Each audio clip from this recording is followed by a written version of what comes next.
What's up, neighbor? Hey, Larry. Bob, how are you, man? I'm doing great. It's a pleasure to be here, man. It is, hey, and there is the world is a small place. I think We're is finding that out. appropriate. Yeah. Yeah. Yeah. So as you guys heard in the intro, before Bob and I hit the record button today, Bob and I found out that we were like neighbors, which now you live in Nashville. Yep. Yeah. But we lived in the same neighborhood for two out of like the five, well, I'm still here, Yeah. but two out of the, handful of years that we were here. Yeah. And probably what, 100 yards away from each other or Yeah, something? not I far, mean, man. not much more. That's Yeah. crazy how that alignment happens, but that's Yeah. that's super cool, man. So let's start with this. Anytime that I get to have a podcast guest on the show, uh obviously people doing really good things in the world, always so curious about their background, the hmm relationship you might have had with your own father growing up, your family. What was growing up like for Bob? Uh, it was all about sports. I think that's probably the best thing. I grew up as an athlete and playing baseball. And my dad was a great baseball player, and so he wanted to coach, and so he coached me all growing up. And we watched the Cardinals. I mean, that was it. That was life growing up. Pretty much all revolved around that. My mom, very much. Um, Both my parents didn't finish college out of high school. My mom ended up as an adult going back and kind of finishing her degree, and I watched her do that while trying to parent two little kids and working a full time job. And um, she really drilled into us the value of higher education, and especially out of high school. And so that was a lot of it, like just pushing education and living baseball. So how many years did you play baseball? I played into high school, and then and I was a decent ball player, but probably wasn't going to play college ball anywhere significant. And kind of got interested in music at that point and started a band and began playing shows around town and doing all that. But yeah, but that was the gist of kind of what growing up looked like for me. And what was your instrument of choice growing up? That one you have on your wall right there, that Guitar. guitar. Yeah. Yeah. I feel like I have two left hands. I don't know what it is about my brain connecting to my hands. Just doesn't seem to go my way. That's actually, it was mine, and now it's my 16-year-old's. Yeah. So is he playing it? Yeah, man. He actually, like, he's one of those kids, probably a lot like you, Bob, to be honest. Like, he's just one of those kids. He just picks up on it very, very easily. It just comes naturally to him. Yeah. Me, yeah, not so much. Just Yeah, music's like that. It's like and a lot of people can fight through it and learn it, but there's some people who clearly have a natural gifting, and it's pretty cool when you see that kind of come out. I agree. And for him, it's a good thing. But it sounds like for you, music, sports is a big part of your life. So you mentioned your mom. Tell us about your dad. Yeah. Yeah. So my dad was just kind of a blue collar worker, and that was also part of the pushing higher education thing. Like, I don't want you to have to work with your hands like I do. Get to do a job where you have a thermostat on the wall type of thing. Like, Right. and yeah, and it's super hard worker. I learned so much good stuff from him. He taught me a lot of valuable lessons. Not a perfect dad by any means, none of us are, but learned a lot about working hard, respecting people, um, yeah, and really generosity through him. And so what's your relationship with him like nowadays? Well, they live in Florida, but we have a solid relationship. Been thankful for that. That we've always had a good relationship. Distance now, and we have little kids, and so we see them a handful of times a year. But normally extended stays, or they'll be here for a few days, or we'll be there for a few days, or something like that. And so that's always nice. So your parents are still together. Still together, Awesome. down in How Florida. many years? Uh, 40 something, Wow. 43, I think. I'm 43 sure I'm not years. right. It's somewhere around there. That's okay. I mean, hey, they are the minority. A 40-year plus, man. That's solid. Yeah. What was it like? So looking at their relationship, and what are some lessons that you learned about marriage early on? And it could Yeah. be some things not to do, some things to do, something in between. Yeah. Well, I think I've watched my parents, make some mistakes, and and it feels like when we see that, um, yeah, I don't know. It's easy to take that into repeat those mistakes. It seems like people will either repeat those mistakes or they will do the opposite. Yep. And we've tried to do the opposite of those mistakes, and that's part of been what we're trying to do in our marriage and what we're trying to do with parenting. But yeah, but there were definitely some things that they did that I think were great examples, and then some other ones. And I don't want to get too much into the detail, just because it's not my story to tell. But yeah, seeing your parents make some mistakes, like, yeah, it leaves an impression on you, right? Sure. It's going to impact you one way or another. Well, let's steal from the good stuff. What were some of the good things Yeah, you saw? yeah. These stories. I saw my parents fight through for their marriage, in times when it wasn't easy, when in times when it would have been easy to quit. Like they had, again, let's say 43 years of being married, and at this point, and they certainly, yeah, they had stuff to go through like everybody else. It's not like it was 43 years of just easy marriage. And it's like they had their tough moments that they fought through. And for me, watching them go through that, which as a parent, like, I kind of wouldn't want my kids to see like all that stuff, when Lynn and I have our moments. But it actually, I think, helped me see, all right, this is reality, this is real. And they didn't call it quits, but they fought through it. And as a husband, I think that's been really valuable for me to kind of hang on to, and just having that example set before me. So yeah, I think that's one of the biggest things, and then in terms of parents or parenting, like, they just did a fantastic job, I think, of spending or investing their money into us as the kids and into the family, in which I think some people who happen to be wealthier, can easily go too far with that and think that money solves all problems, and that that's a replacement for time with your kids or something like that.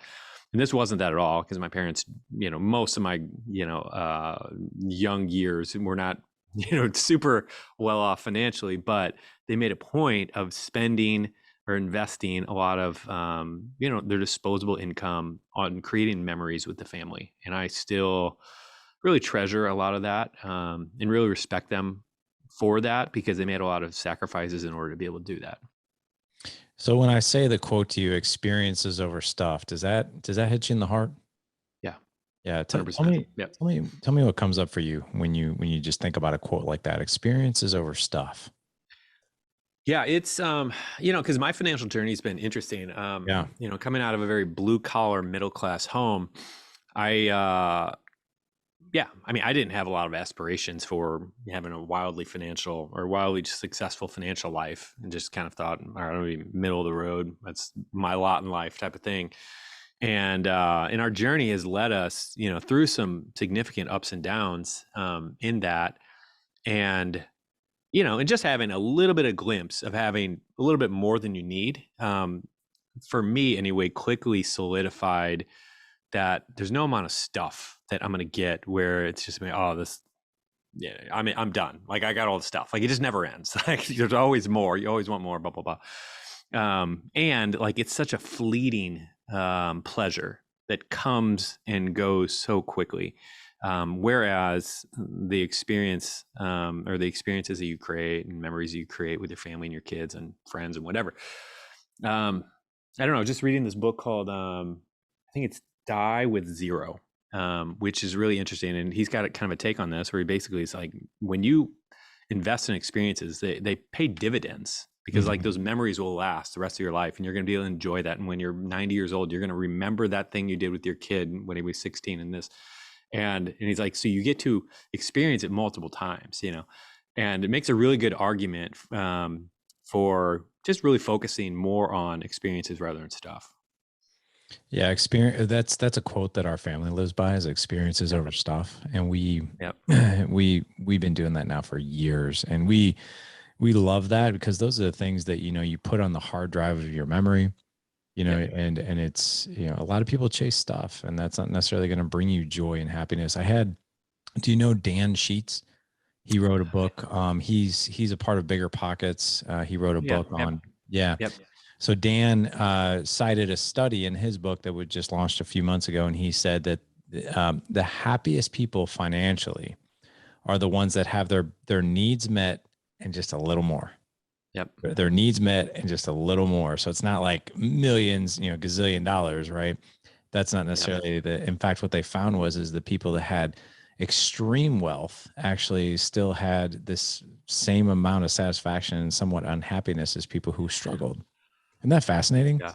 Yeah. Did he, did it, because I remember seeing some numbers on this. Did he specifically mention salary amounts in certain areas? I mean, we're You remember? going back probably, gosh, I would say 6 to 9 months ago. Hadn't been on the Okay. podcast, but yeah, Yeah. I know he cited several different things in his book on salary and numbers and Yeah. statistics. Yeah, Because I remember reading something, and this obviously depends on what state you're in, but I remember like something like $78,000, and so maybe that was for when I was in Tennessee or Missouri or something like that. But that number, which was one of those where it's like that was like the top of the bell curve in terms of happiness, yep, at least for whatever the state was. But yeah, really interesting. yeah. I mean, you probably couldn't get away with that in California, but No, sure not. You're homeless in California. you are. Yeah. Before we move to your book, let's just give the audience some context. You've been married for 16 years to Lynn, Yep. right? Linda. Yeah, Yep. Linda. So, what have you? What are some aha moments? So, if you could go back to yourself, like if you could have dinner with yourself Hmm. 17 years ago, before you and Linda tied the knot, and you were able to sit down with yourself for 1 hour and just have a conversation with yourself and be like, hey man, I'm going to give you some really good advice here for the next 16 years. And here's Yeah. what it is. Would you be Yeah. telling yourself? I would. I think one of the biggest things that I would tell myself is don't try to change her. Mm-hmm. Um, yeah, and I think that everybody needs different lessons, but for me, that was one where I just thought that I could reason and logic my way into getting her to change her mind about certain things.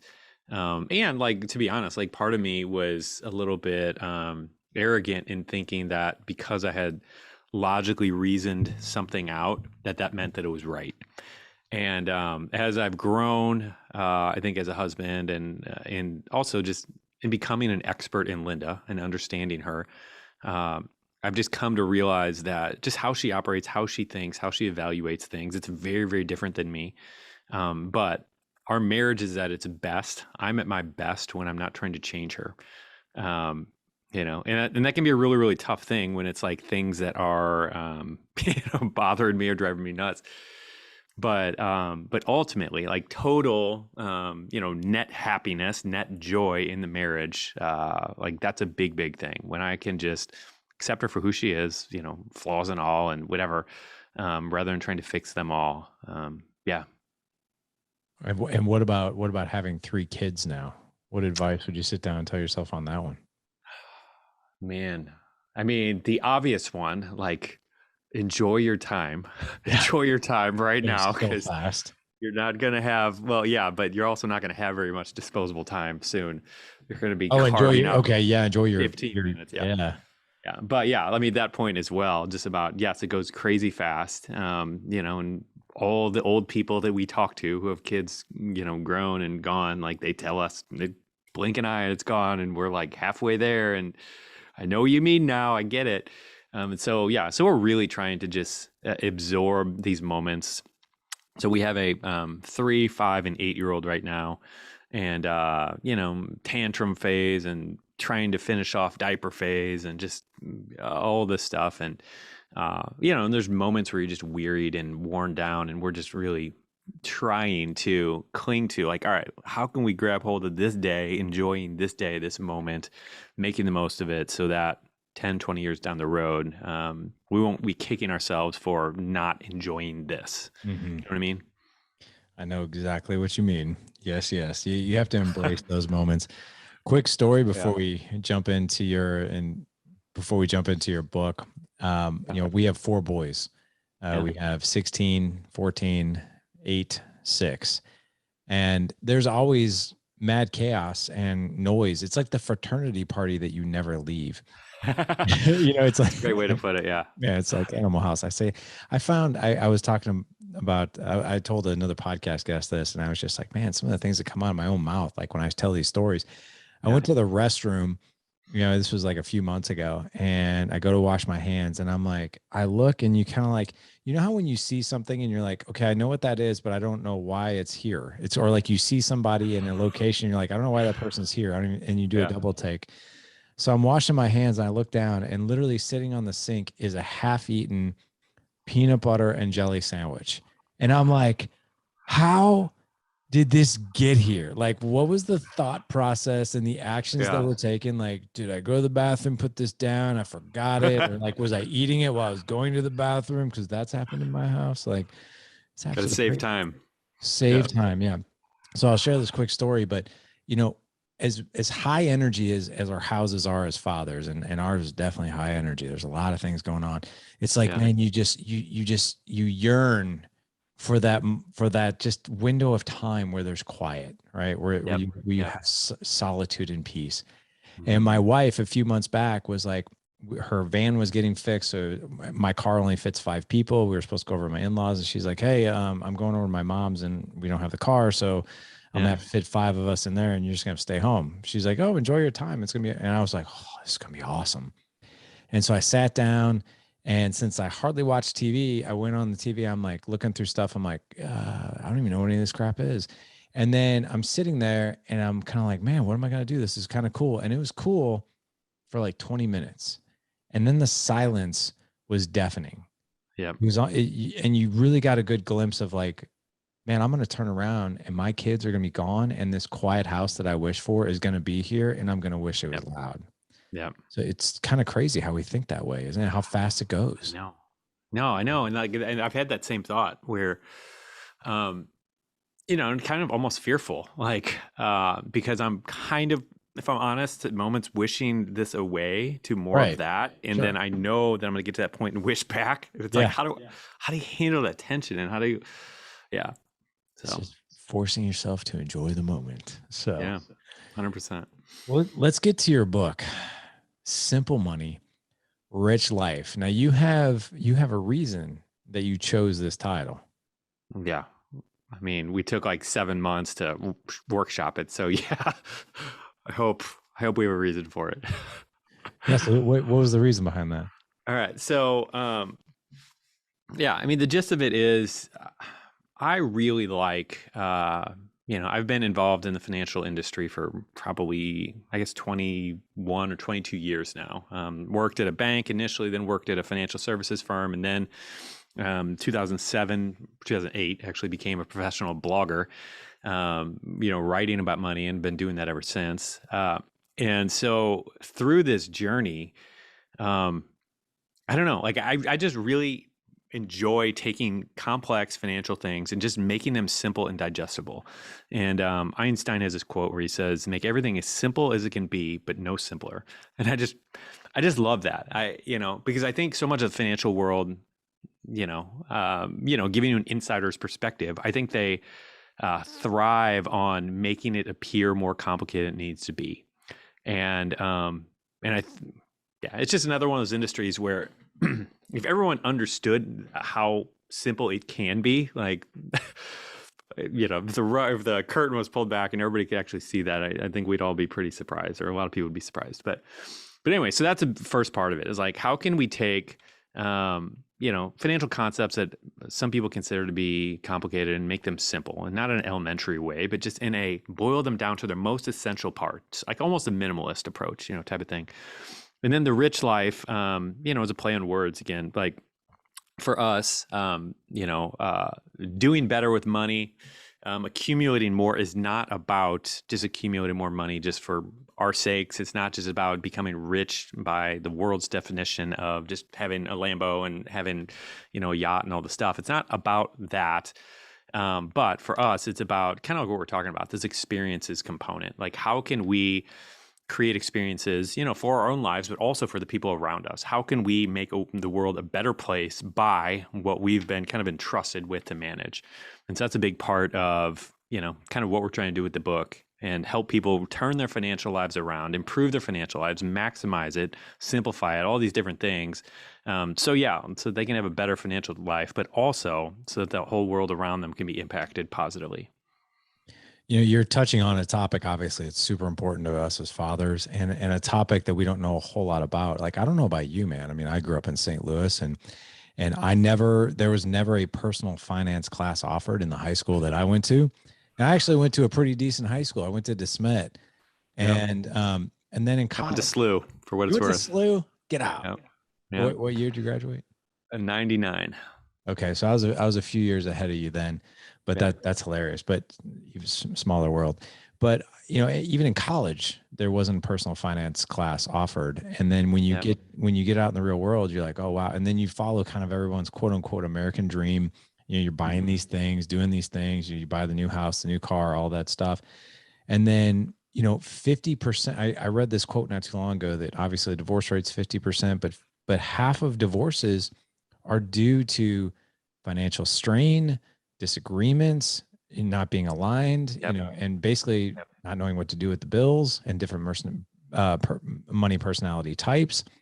Yep. But we're up against, I mean, this is a topic that a lot of people, I mean, do you believe that people make this maybe more complicated than what it needs to be based on the title of your book? Yeah. No, I mean, I do. But like you said, the point you just brought up is that when we're not taught about it, like, because I think this is one of the biggest things. I mean, like you mentioned, we didn't learn about this in school, but I bet you learned cursive.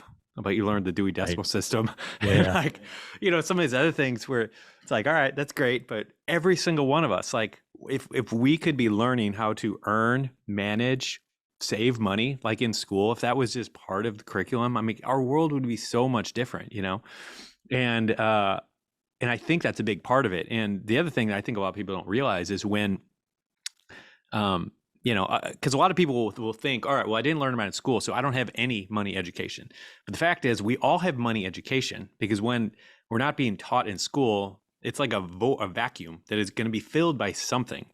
So instead, what we do is we create beliefs about money. We create all of our thoughts and ideals, and everything that we know about money comes from our broke friends, comes from credit card companies, it comes from the banks. Like, this is the thing that fills all of our that void for education, and so that's not setting us up for success. We're watching Instagram influencers and trying to make decisions, about money based on what they're doing, and even if they're not teaching us explicitly about money, like, we're taking their cues and we're learning from them when we're absorbing that. And so without like solid financial education in place, it's no wonder that so many of us like have struggled with this and wrestled with this. And so while I do think that it is a relatively simple fix, a lot of us have things to unlearn in order to kind of do it right. Does that make sense? Yeah. Sounds like Yoda. You must unlearn what you have learned. A little bit. Yeah. Yeah. No, that makes a lot of sense. I want to get to something here though. You paid your house off in 3 years. We did. And listen, man, to some people there's a couple different things that are going on. So you're not the first person who's got this very robust, financial knowledge, which I think is so needed in today's world. But I honestly think if I really look at, society just from my perspective, right? And I could be like one of your readers and clients. I'm like, oh, please, teach me what it is, because I'm so curious. Yeah. If I listen to my financial advisor, he's telling me it's absolutely ridiculous for me to pay my house off because of compound interest. Yeah. Then you have people who've paid off their house and they're like, it's absolutely ridiculous that you're not paying off your house, right? Mm-hmm. My father-in-law, he's retiring next month, and they still have probably, I don't know, call it $25,000 left to pay on their house.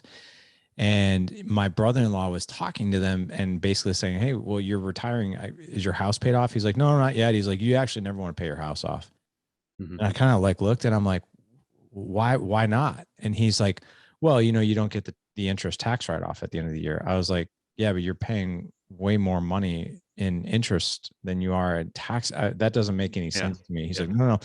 He's like, plus if anybody ever sues you and you own your house and not the bank, they could take your house. And I'm like, I don't think I've ever heard that one either. I don't know if that's true or not, but that's a long way to say that we have different people with different beliefs you got Mhm. one financial expert telling you one thing, you have other people telling you others, but what is your belief as it pertains to paying off your Yeah. home? Yeah. So, I think the thing that honestly, you're not going to hear many financial advisors or financial experts say this, but personal finance should be personal. Like Mm, everybody's situation is different. And yet, so many of the financial experts and gurus just want to make this blanket. Here, these are blanket rules that you have to follow, and like they need to be values based decisions, And so, like, I know the math. Like, I've been through the math. Like, I get it. I can make a really compelling argument to you for never paying off your mortgage. Like, I can, beyond what you're talking about. Like, and especially with inflation right now. Like, the bank's the one who's going to be hurting with inflation if you have a fixed rate mortgage. Like, so there's a compelling argument there, a mathematically sound argument for not paying off your mortgage early. But the thing is it's not a math problem for everybody. Like for us, we sleep better at night not having that and knowing that the bank doesn't have their paws on our house and knowing that no one can take it from us. Like, and you can't put a dollar amount. I mean, whatever, maybe some people can, but like there's no specific dollar amount that changes that for me. So, we know that we could take that money and we could be investing in the stock market or crypto or whatever, be doing more with it. But for us, it's just been something that, is a really big, important thing to Linda, and it's a big, important thing to me. And so that's why it was a priority for us to do it. And so we raced to get the mortgage paid off as fast as we can. We talk about that in the book and just kind of how we did it and why. But yeah, but that is a big part of it. It's not everything isn't a math problem. And I think that's what so many people misunderstand about money. And it's more about, yeah, your psychology and your values. And yeah, and I think a lot of people miss that.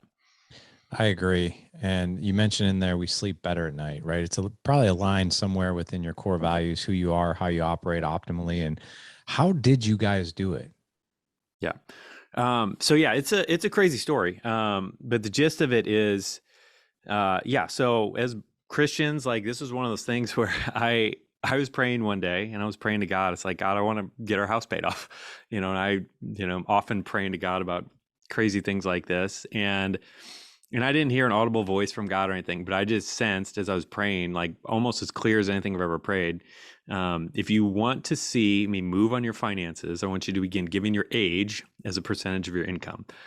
And so, Right. and I'm sitting there like in this field, actually in that new development up high on in our old Yep. subdivision I that know you and I lived exactly. in Yeah. before there were houses there. I went up there and prayed. And anyway, so I went home to Linda and I'm like, she's gonna think I'm crazy. And because I'm looking at this, I'm like, all right, I was 31 at the time. And so like that means giving away 30% of our income, 31% of our income. So I thought it was just absolutely insane and crazy. But I went and talked to Linda and she's like, you know what? If you feel like God's asking us to do that, then there's probably something really cool on the other side of it. And so that basically meant if we're going to do this, then we're going to take all of our disposable income and we're now going to give it away instead of putting it towards our mortgage because we were trying to pay off our mortgage at that point. And we did, and we began doing that. And some people call it a coincidence. I don't think it is, but 10 months later, we had our mortgage paid off.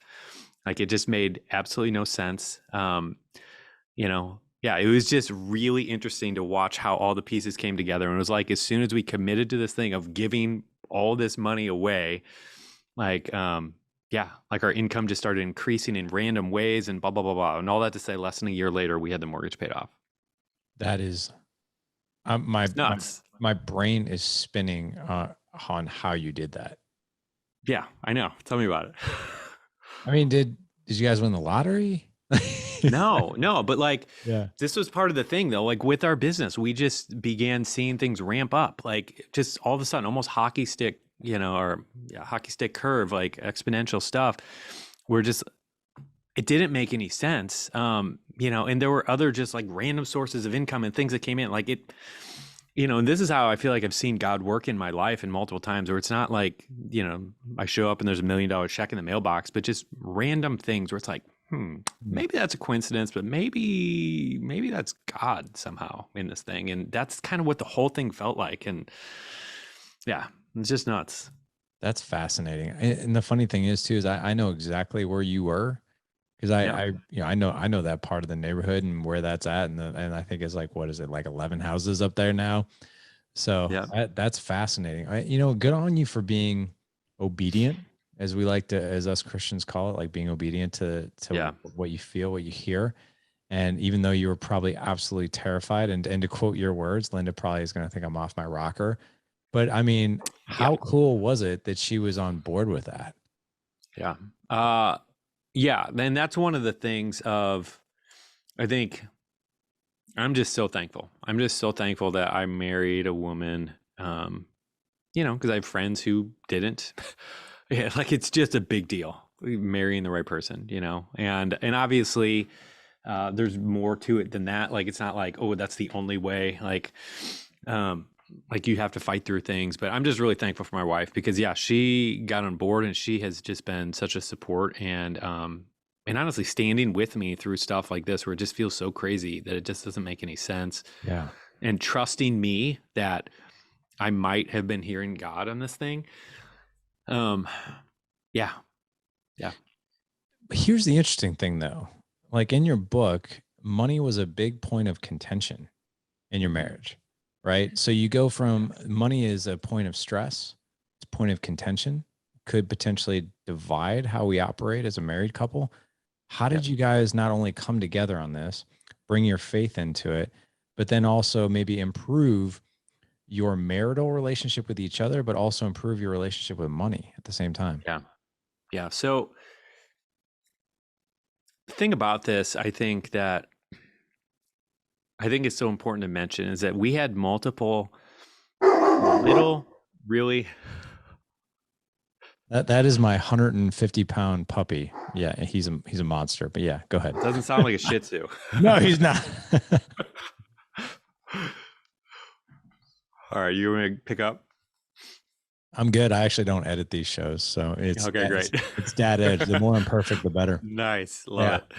So anyway, yeah, I think the thing for me with that is that we had one or two really specific tactical things that we did that actually helped our marriage so much in terms of money. And I'll just give you one of them that comes to mind. So when we first got married, we had our budget structured in a way that we were, I don't know, we had like kind of different categories, but not a ton of categories in our budget. And so we had one that was kind of like um, our spending money. We each got our own spending money, kind of, so we each kind of got our own spending money, but out of that, we paid for gas to get to work for our own cars or something like that.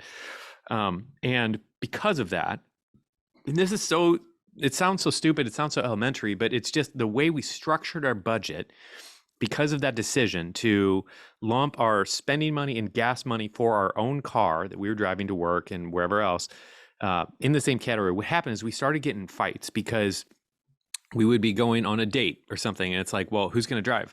And it's, I don't want to waste my spending money on driving to the date. And it's like, and this sounds so like young, selfish little married couple things, but it's like because we structured that poorly, it was creating tension that led to fights and led to disunity. And it was just amazing how that simple decision, how we structured our budget, affected our marriage so dramatically because it led to a lot of fights, and I don't think either of us ever would have thought that it would have, because it's like we weren't both like really selfish people, but there's this kind of inherent, we're both thinking it like, well, I don't have much left. I don't want to waste it, like to drive over to this birthday party we don't care about, And so just making that one change, we just changed the structure in our budget to removing that, to put all the gas money in one category and have our spending money be separate out of that. It's like instantly, like it reduced the number of money fights in our marriage by probably 80-90%, like overnight. And I don't think enough people understand that because like you mentioned, like the financial tension in a marriage is often somehow related directly or indirectly to what's going on in the marriage and the number of fights you're having and all this stuff. And so when we can remove that, some of those points that are causing some of that tension, like there's really some simple fixes in many cases. So you didn't do like, hey, my parents will take us if yours pick us up, just to avoid that fight? It's a great idea. But no, That we weren't is. that wise. I think the biggest theme that's coming out of that is you guys, instead of continuing to fight, maybe even stand your individual ground because like that's what we're supposed to do. Yep. You guys Yep. found a way to come together and hey, let's co-create and co-design a budget that feels right for both of us Oh yeah. that we can get in and we can get behind and we can align with, right? Yep. Yep. Yeah. I mean, and that brings up another point too that we're often talking to couples about because you often, because I'm the financially nerdy one in our dynamic. I'm the one who likes spreadsheets. I'm the one who my parents thought I was going to be an accountant when I was 9 years old, type of thing. And Linda is the one who, Yeah. you know, never thought anything about money, and she prayed for somebody who would be able to manage money. Like she just wants nothing to do with it. She just wants to go Yeah. spend the money and not think about money. Right. And a lot of married couples have a dynamic similar. Yeah. And so one of the things we're often talking to them about, because the people like me are typically the ones who are like, all right, I'm going to create the budget and here's what you're going to do, blah, blah, blah, blah, blah. And that's kind of one of the worst things to do if you're married to someone like Linda. Um, and so what we've discovered has helped a lot is I need to create it because she's never going to do it.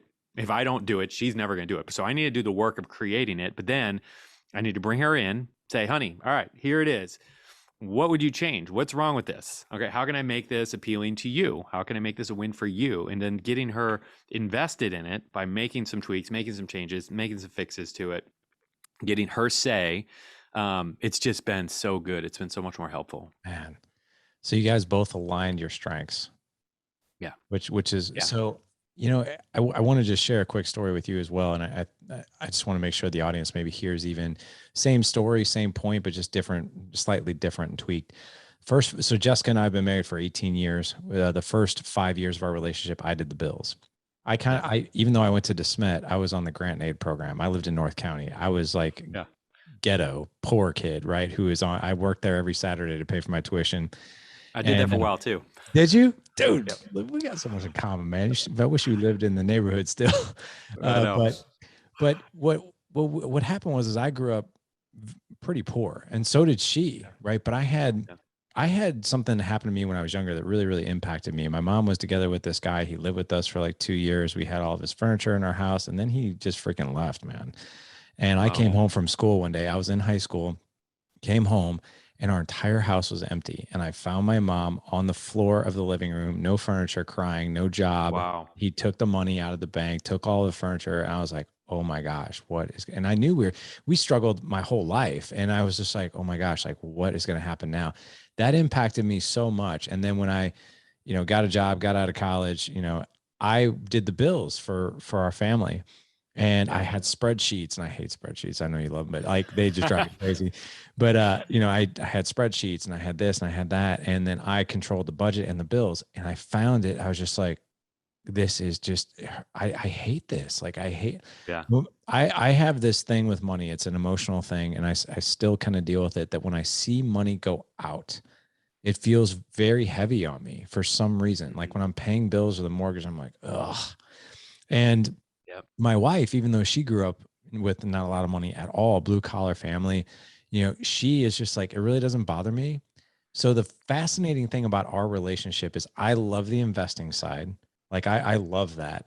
And she wants no part of that. She's like, it's too complicated for me.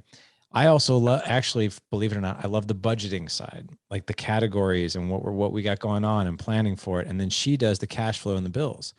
And Yeah. she's like, oh, yeah, I can do that all day long. It doesn't bother me. And I was like, well, I actually Yeah. enjoy this. But it took for the first 5 years.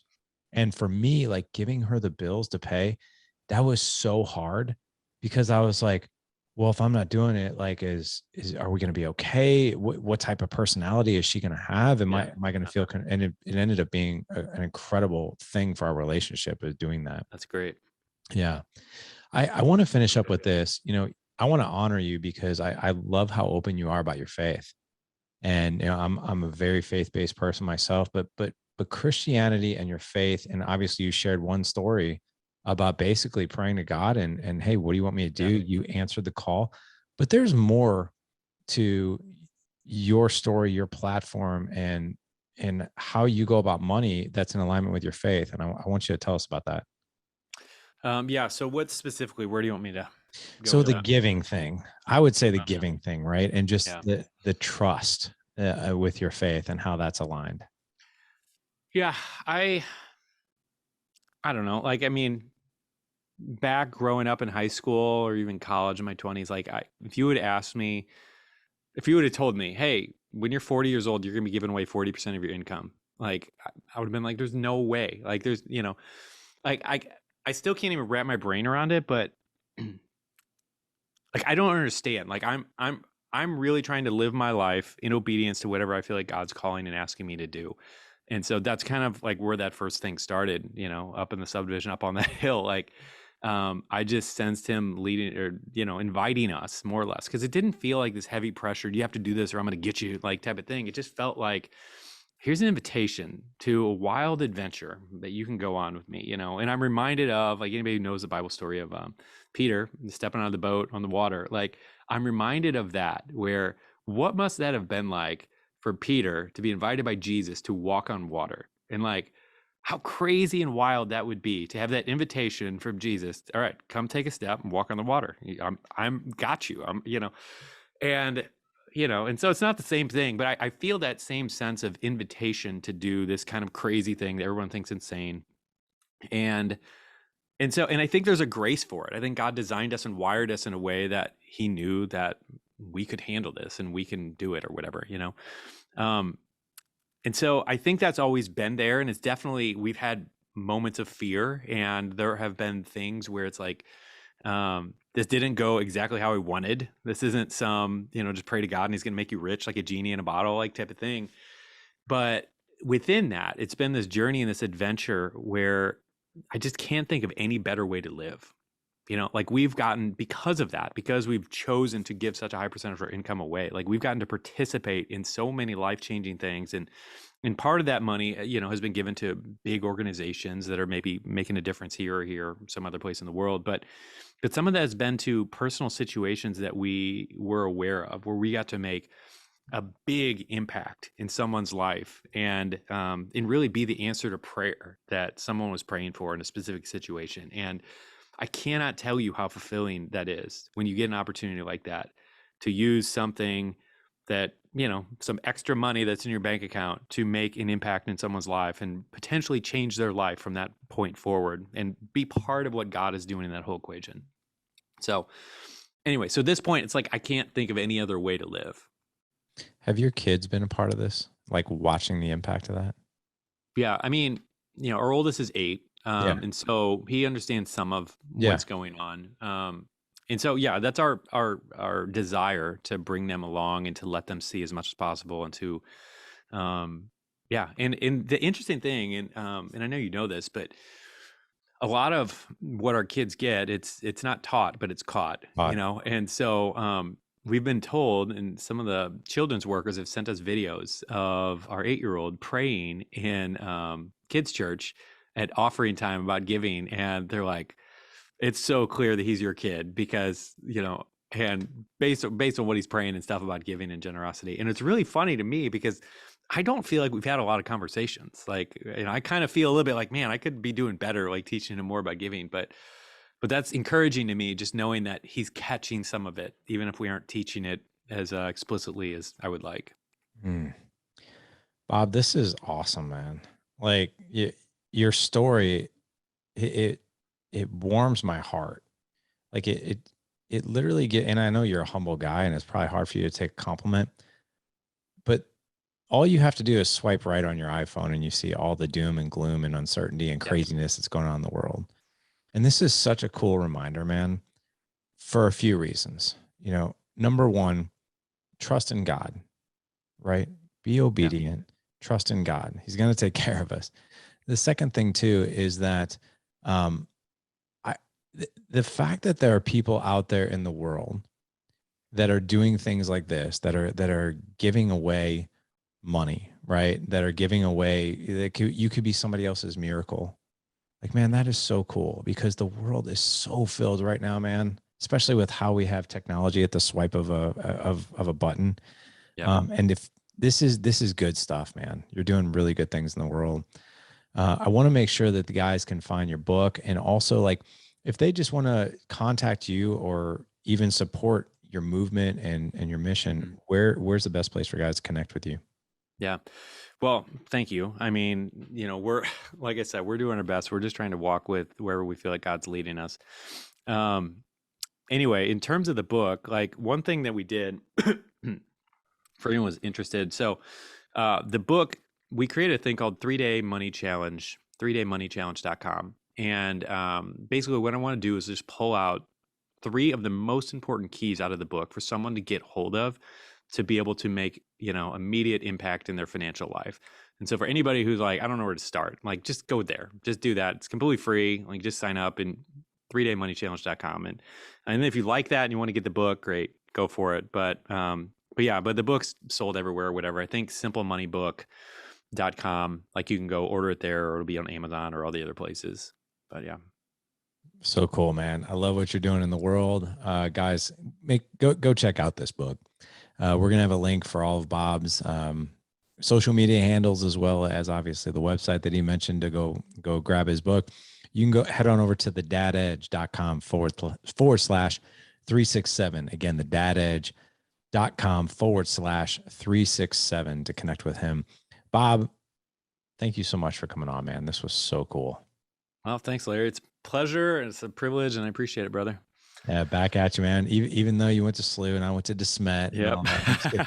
I actually, it's kind of funny. I never really got caught up in that stuff. Like there was like, rivals, right? I'm like, I'm just trying to survive here. Like I can't afford to even be here. Like I went to the games and stuff like that. But so much similarity there, man. I always felt like I was in with all the rich kids and just didn't really, for sure, man. Bob, seriously, man. This was awesome. Best of luck with your, God bless you. Best of luck with your ventures, your book, and everything you're doing in the world, man. We need more people in the world like you, my friend. All right. Well, thank you, brother. You bet. Gentlemen, like I said, head on over to thedadedge.com /367 to connect with Bob, grab his book, and all the show notes we have for you today. Go out, live legendary. Take care.